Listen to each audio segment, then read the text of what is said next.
Parlons Bible. En ce moment, nous étudions Dieu et sa présence. Alors j'aimerais commencer cette petite étude, cette petite discussion avec toi, avec un verset qui parle là de l'absence de la présence de Dieu. Et c'est aux origines de la création, c'est dans Genèse 3, 8. Alors ils entendirent la voix de l'Éternel Dieu qui parcourait le jardin avec la brise du soir. L'homme et sa femme allèrent se cacher devant l'Éternel Dieu parmi les arbres du jardin. Donc Luc, ici il me semble que l'homme et la femme que Dieu a créés, eh bien, se cachent de la présence de Dieu. C'est clairement écrit. Ils se cachèrent. Alors ça sous-entend quand même que tous les soirs, Dieu venait leur parler.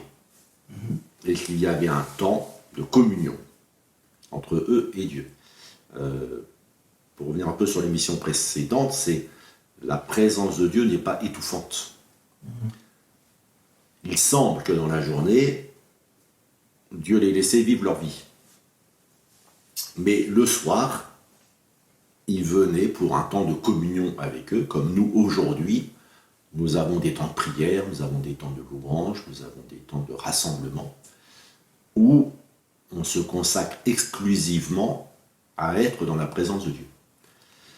Et puis il y a le reste de notre vie, où Dieu est tout aussi présent, mais on n'a pas besoin d'y penser toutes les secondes, et on n'a pas non plus à en être gêné, ce qui était un peu dans le psaume 139 qu'on avait vu dans la première émission. Je ne peux pas échapper à ton regard, je ne peux pas échapper à ta présence, tu y es, tu y es, tu es là. Et puis une chose intéressante aussi dans le verset que tu as lu, c'est ils se cachèrent loin de la face de l'Éternel, au milieu des arbres du jardin. Ils se servent de ce que Dieu a créé pour se cacher de Dieu.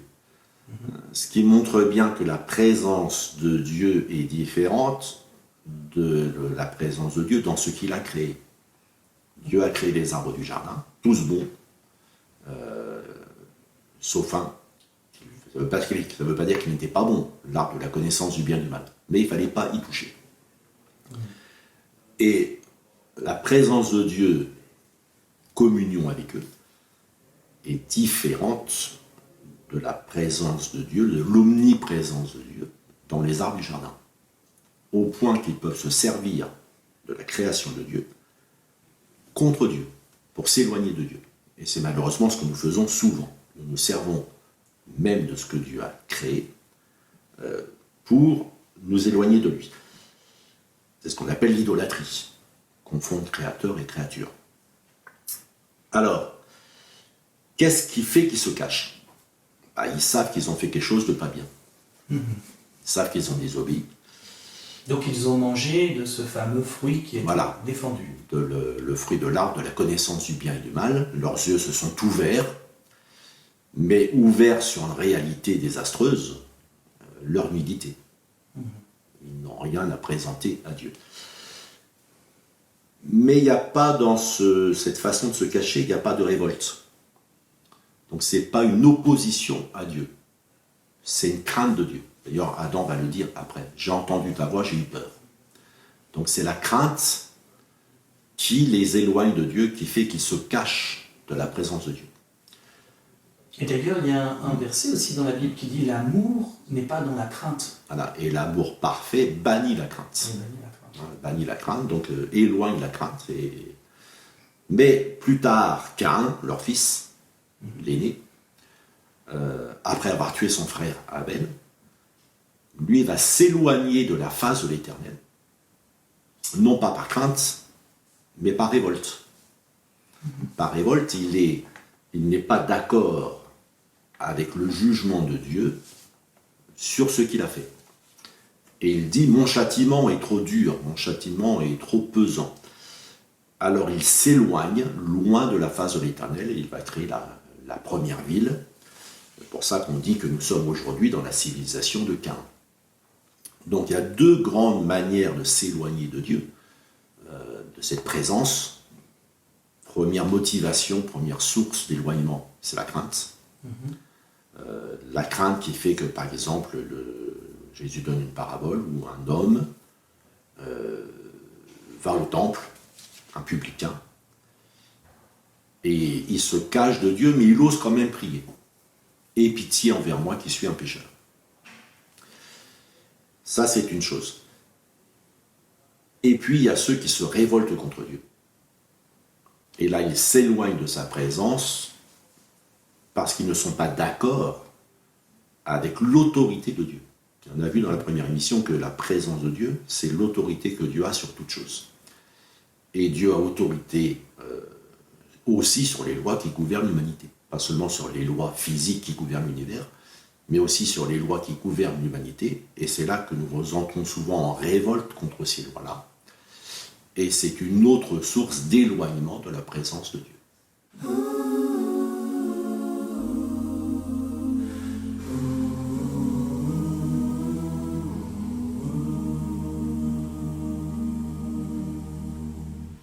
Je t'exalterai,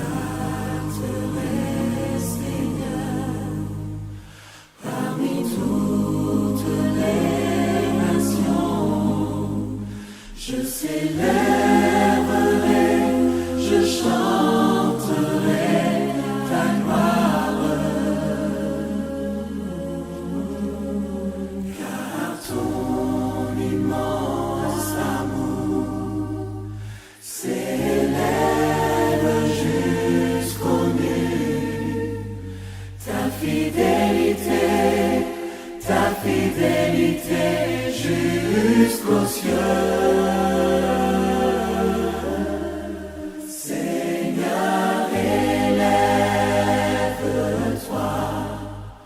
au-dessus des cieux, que ta gloire remplisse l'univers.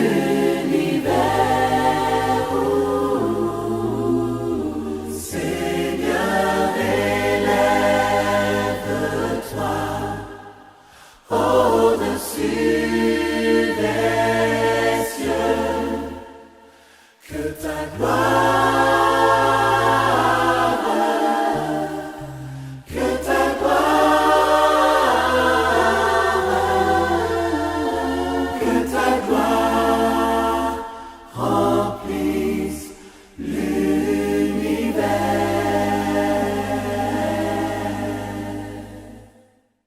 Alors après ce très beau cantique, j'aimerais continuer notre discussion autour de la présence de Dieu par deux lectures que l'on trouve dans le Nouveau Testament, mais également dans l'Ancien Testament, où la présence du Saint-Esprit provoque la joie. Alors j'aimerais te lire Luc 10, 21, Jésus tressaillit de joie par le Saint-Esprit. Et puis un verset aussi qu'on trouve dans les Chroniques, dans 2 Chroniques 29, verset 30, ils le louèrent avec des transports de joie. Alors est-ce qu'il n'y a pas un lien entre la présence de Dieu et la joie qu'elle procure à ceux qui en bénéficient? Alors, la joie peut être factice. Dans les transports d'allégresse, on a aussi trouvé dans les cultes païens qui donnent des fêtes très colorées. Donc, il faut reconnaître que dans toutes les religions, on va fêter son ou ses dieux.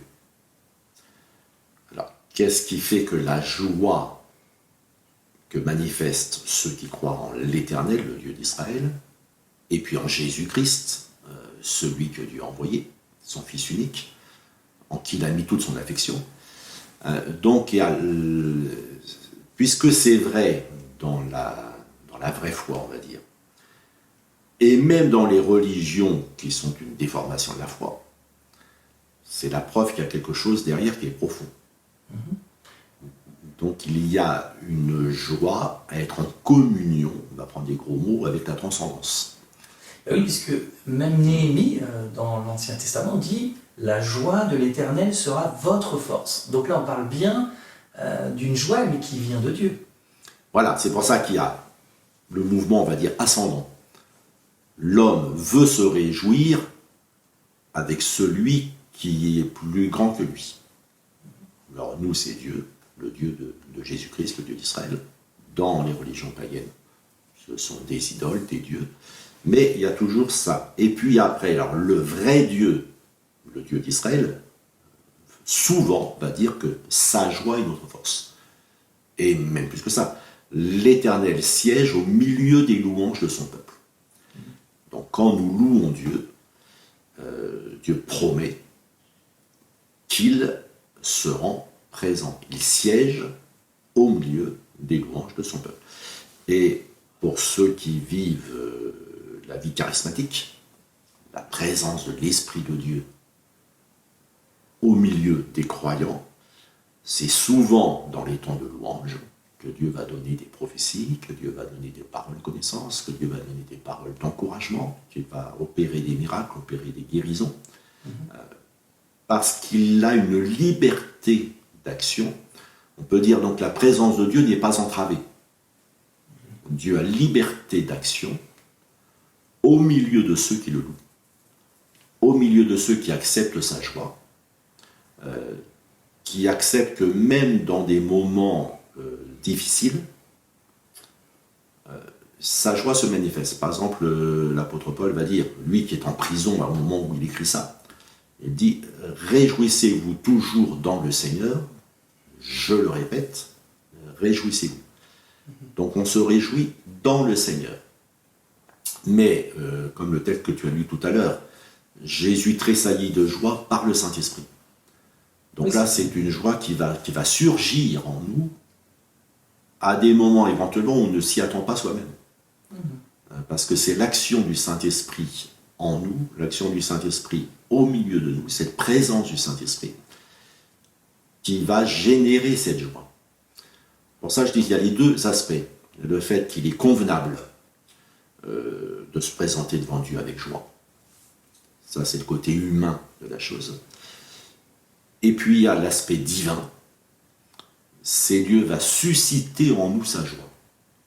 Et il est bon de s'y attendre, et de ne pas être surpris, même si il y a, comment il s'appelle, C.S. Lewis qui a écrit un livre, Surpris par la joie.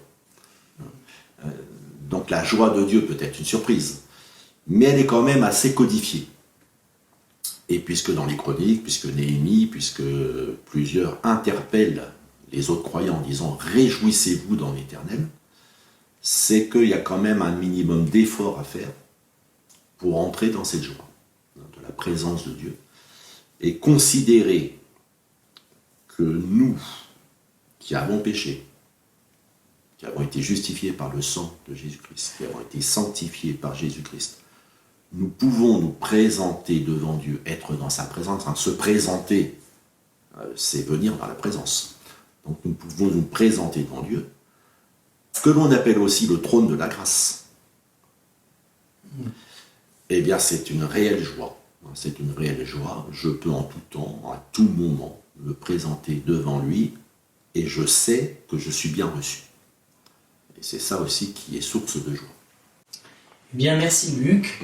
Et nous nous retrouvons prochainement pour le dernier volet de cette émission Parlons Bible autour de la présence de Dieu.